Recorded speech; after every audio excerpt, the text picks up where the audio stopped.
pinsan kaya Hello, good morning. Good morning, Pinyel. Ano, Pinyel? So, ayan. Ito po mga kalingap, sa mga hindi po nakakakilala, ito po ay panganay na anak ni Kuya Brother Paas, na isa sa mentor natin nung panahon na nagsisimula tayo sa pagbablog. Nag-pray sa atin na lumago ang ating channel at ngayon po ay lumago at gumanda yung views at maraming up and down po ngayon ng aking channel, pero tuloy pa rin. So ngayon si Pinyel po ay nakakwentuhan ko kanina without vlog, without camera. Sobrang napakabait. And then ito, Pinyel, okay lang ba na makita ka dito sa aking channel? Mapanood ka ng mga sambayan ng Pilipino? Wala pong problema. Iyon. So ayan, ako nga pala si Kuya Vincent mo, ang tinatawag nilang masipag na scouter. So ayan, nung time na nangyari kay Papa mo, nalungkot ako noon. Siyempre, talagang napakabait ni Papa mo, talagang nire-respeto ko yun.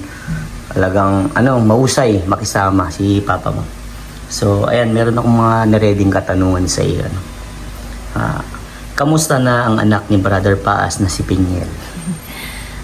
Physically and mentally po, for now is doing well and better po.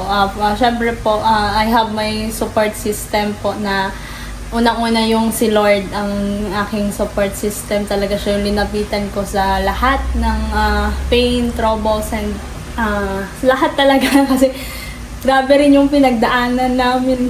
Nayak na agad ako, wala pa Grabe rin po talaga yung pinagdaanan namin yung sa time na nagkasakit si Papa. Last year hanggang ngayon po na nasa piling na siya ni Lord. Kasi hindi po naging biro talaga yun. Kasi nga ako, syempre, as a woman, as a panganay pa, ay kailangan ko maging matatag at malakas kasi nga wala mang ibang aasahan yung mother ko kundi ako lang. Kasi yung mother ko po, alam nyo man po siguro na rin kasi siya ni Kalinga Prab dati na vlog at na interview. Si mama po ay nagkasakit rin ng breast cancer and nauna pa nga po siya kay Papa. Tapos ang ini-expect nga namin na baka mauna pa si mama kay Papa. Pero dahil nga sa last year na diagnose rin po si Papa na may sakit, nagkaroon rin siya ng bukol sa sikmura niya na tinatawag na esophageal cancer. And sabi ko, parang 2024 and 25 for me is the worst year for me, or may biggest problem or trouble na naharap ko sa buong taon talaga na 23, mula 2023 pala, simula 2023 kasi po 2023 si mother po is na-diagnose nga ng breast cancer and na-operahan siya, tinanggal yung bukol. And then, 2024, sumunod si Papa, nagkaroon ng sakit, nagkaroon ng bukol, and then, ayun, sabi ko, parang naging sunod-sunod yung family problem namin na hinarap nung 2023 hanggang 2025. Naalala ko po, 2023, kasagsagan ng research namin kasi po, STEM ako nun. Tapos, yung mga kaklase ko, kasi first sem, syempre, magaling, nagtutulong talaga ako kung mga kailangan. Second sem, nandun po diagnose si mother ko, ay parang nawala yung attention ko dun sa research namin. And parang yung mga klase ko nagsabi sa mga teacher, sa teacher namin, sa advisor sa research, sabi daw, bakit daw hindi ako tumutulong? Ako po, hindi po ako nagsasalita or nag-share ng problems ko with other people kasi alam ko na hindi naman nila maiintindihan kung sasabihin ko man, baka i-judge nila ako. So, sinarili ko lang siya, nananahimik lang ako pag gumagawa sila, nakatingin lang ako, nanonood lang ako. So, for me, parang sobrang hirap naging mabigat kasi senior high po ako nang graduating ng senior high. Kailangan tapusin namin yung research. Tapos, ayun, grabe rin yung, sabi ko, grabe yung yung pagsubok na hinarap ko mula 2023 until now, na wala na yun, na 2024, nagkasakit na si Papa, 2025, nawala si Papa, agad-agad. As in the span of 1 year, nawala agad sa amin si Papa. Pero thank God kasi pinaranas pa niya sa amin na matirhan yung bahay namin. Pinagawa niya. Kasi yun yung pangarap niya para sa pamilya niya, para sa amin magkakapatid kay Mama. Sabi niya nga nun kay Mama, Aling, magpagaling ka kasi lilipat pa tayo sa bahay para kapag lumipat tayo, maganda na bahay natin, maayos na yung titirahan natin. Hindi na tayo nangungupahan, hindi na tumutuloy yung bahay natin. Pero yun nga po, pagkalipat namin sa bahay, nung December 18 last year, 2 weeks lang, dinala na siya namin sa hospital, and then January 12, and then na po, nawala si Papa sa feeling na siya ni Lord. Kaya sabi ko, sobrang sakit nung time na yun. Kasi nga, hindi ko alam kung paano magsisimula that time. Kasi channel ni Papa, siya lang naman yung nagbablog talaga. Tapos siya lang yung kasama lagi ni Tito Val, na Kuya Rob. Sabi ko, paano kami nito? Paano yung buhay namin nito? Nawala na si Papa, yung haligi ng tahanan namin, wala na. Tapos, bago pa lang kami sa bahay, hindi pa tapos yung bahay namin. Ganun na yung nangyari sa ano. So, kumbaga talagang nakakalungkot na isa sa pamilya mo mawala. Lalo na pag padre de pamilya. So, ayan, Pingil, ito lang payo para sa iyo na laksan mo lang loob mo, lalo na ikaw ay panganay. At syempre, alagaan mo yung sarili mo, ano. At lagi, tama yung sinasabi mo na laging kapitan natin si Lord. Focus natin yung sarili natin sa ating Panginoon, ano. So, ayan. Sa ngayon ba, nag-aaral ka? Opo. Anong year mo na? 3rd year po. Paano yung pang-alawan? Di ba, nasabi mo si Papa mo yung naghahanap buhay. Si Mama mo may sakit. Paano yun? Sino naghahanap buhay para sa inyo?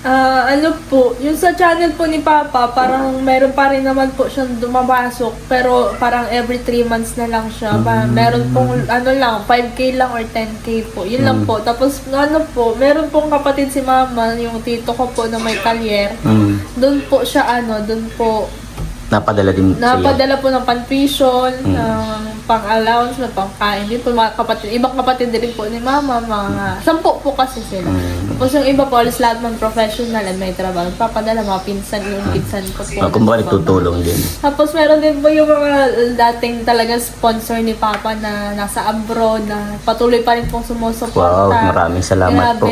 Salamat po sa Merlusa family, kay Ma'am Cardona, sa family niya, kay Manay Liz, thank you so much rin po sa inyo kasi hindi niyo po kami nakalimutan kala Tita London and Bill's Kitchen. Thank you so much po sa inyo. Hindi man po maibalik namin ng financial or ano pa man po. Pero yung prayer po namin, yun na lang po ako magbibigay and maano ko po. Kasi si Lord po, kapag, sabi niya nga po, kapag nagbibigay ka is, siya na yung bahalang magbalik sa'yo ng siksik, liglig at umaapaw. Kaya, may the Lord bless you and your family more po. Thank you so much. Wow, galing. So, ito na. May tanong ako. Kamusta na ang pamilya ninyo? Ngayon po, nagpapasalamat po ako sa unang-una kila Tito Val, Tita Edna, Kuya Rab, na hindi po kami nakalimutan kasi nangako po siya nung kay Papa na nung bago siya, nung binurol yata siya or nagbablog siya, sabi niya, or buhay pa po si Papa, sabi niya, Padi, huwag kang mag-alala, hindi kita papabayaan, hindi ko papabayaan ng pamilya mo. Tapos yun ako, lagi pong nagdadala sila Tito Val ng bigas, ng pera, ng pangulam, pangulam, para makasurvive rin po, pandagdag rin po sa pang-allowance, sa pangkain. Ayun po, yung bigas po talaga malaking tulong yun. Kasi po nakaraan nga po, kasi parang hindi kami nasasaktuhan nila Tito Val sa bahay. And ayun naubos na yung binigay nila dati kasi last May pa yung binigay nila. Sabi ko, pinag-free na lang namin. Sabi, sana masaktuhan na kami or mabisita na kami ni Tito Val. Tapos yun nga po, nabisita kami ni Tito Val and nagbigay siya ng bigas, ng pera, 5K. Tapos yun po. Salamat po sa inyo, Tito Val. Kaya alam ko na yung puso nyo po talaga is yung sa pagtulong. Kaya kung ano man po yung mga sinasabi ng ibang tao, wag nyo na lang po sigurong patulan kasi hindi man nila alam yung ginagawa nyo para sa Diyos po. At kayo po ay nagiging instrument. So, ito. Paano kayo namumuhay ngayon? Ano po, parang normal lang din. Dati pero lang. Wala na yung haligi ng tao, na si Papa. Parang namimiss namin na yung kakulitan ni Papa, yung laging sermon ni Papa. Oo, kahit sino naman. Opo. Laging sermon, lalo na pag may bumibisita pong mga kaibigan ko sa bahay, o kaya mga lalaki. So sabihin niya, kayo huwag kayong mag-boyfriend, mag-girlfriend. Mag-aaral muna. Totoo, ganyan talaga ang tatay. Ganyan po si Papa. Tapos siya man po, sabi niya, naalala ko before siya mawala, may sinabi siya sa akin, nasa ano kami, nasa balkon kami ng bahay. Sabi niya, anak, mag-asawa ka na lang kaya, huwag ka na mag-aaral. Sabi ko, Papa, totoo yan, pag ako nag-asawa, baka magalit ka. Yun pala, parang siguro gusto niya na rin makita kung sino yung makakasama ko or magiging ano ko sa future. Kasi nga, yun po, ramdam niya siguro na mawawala na siya. Kaya siguro nasabi niya na rin yun kaya, ng time na yun. Kasi December yun, sabi niya yun. Sabi ko, Papa, hindi pa, nag-aaral pa. Aral mo, ano lang yan, biro lang yan, Biro Papa. lang din Papa kayo si yun nga, naramdaman niya na rin siguro na malapit na. So, ito naman, saan party ngayon nahihirapan ng pamilya ninyo? Anong part? Sa ano po talaga, sa financial. Financial. Yun po talaga. Kasi, So, ano po, syempre, yun nga, walang trabaho si Papa. Meron nga po palang ano, tayo last month, nag-part-time job po ako dun Wow. sa doktora na kilala namin may clinic. pero kung sakaling may tutulong sa iyo, tatanggapin mo ba o hindi? Siguro po kung galing po sa ano nila, yung kung sa Taos puso. conviction nila sa Mm. heart, bakit po hindi? Kasi blessings rin yun. Wow. And then, yun po, nag-part-time job ako kasi parang may pang-allowance ako sa ngayong pasukan kasi nga magano. Pero sabi ko, first time ko mag-part-time na as in na, kasi dati hindi naman ako nagpa-part-time kasi andyan naman si Papa. Ngayon, masaya po at may natutunang bago sa clinic po yun. Yan sa ano po, ears, nose, throat. Yun po, Okay, nag-part-time. sige. So, ito naman. Ngayon, paano ninyo nilalabanan ng hamon ng buhay? Unang-una po, prayer talaga. And Prayer? That's good. Siyempre yung faith kay Lord. Kasi, Mm. yung ano, kung aasa kasi tayo sa tao, mabibigo ka lang at masasaktan ka lang. Kasi nga ano po,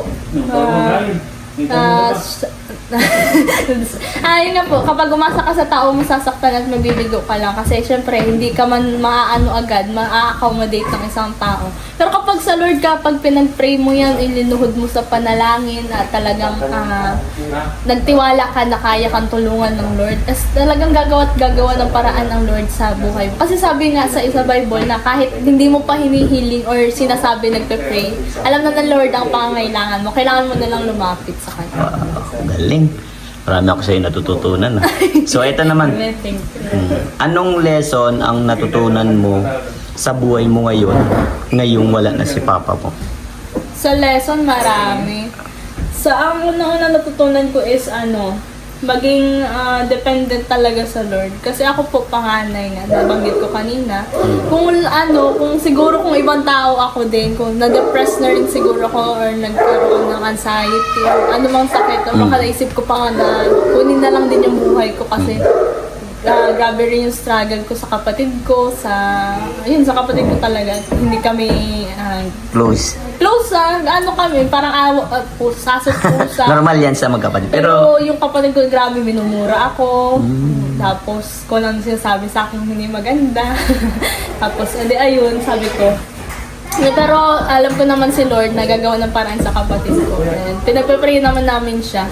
Tapos, ayun po, sabi ko, kasi kung hindi ako nagpatuloy sa pag-serve sa Lord, ay andun pa rin po, baka nawala na ako na, naging na rin ako, nakasama na rin ako sa mga mundo na nagiinom, naninigarilyo, mga babae po baga, nagka-club, yung mga klasiko. Lalo na ngayon mga klasiko para inom talaga at nag-aano talaga sa Kaya sabi ko, yun po, maging matatag lang yung faith sa Lord.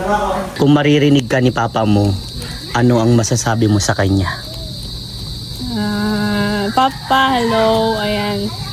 Ito na Papa, malapit na akong graduate, konting kambot na lang.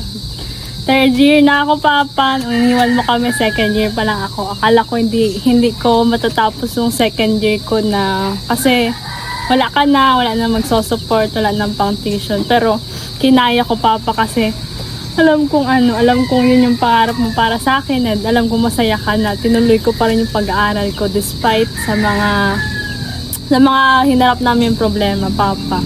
Alam ko naman na masaya ka na dyan sa langit at kasama mo na si Lord.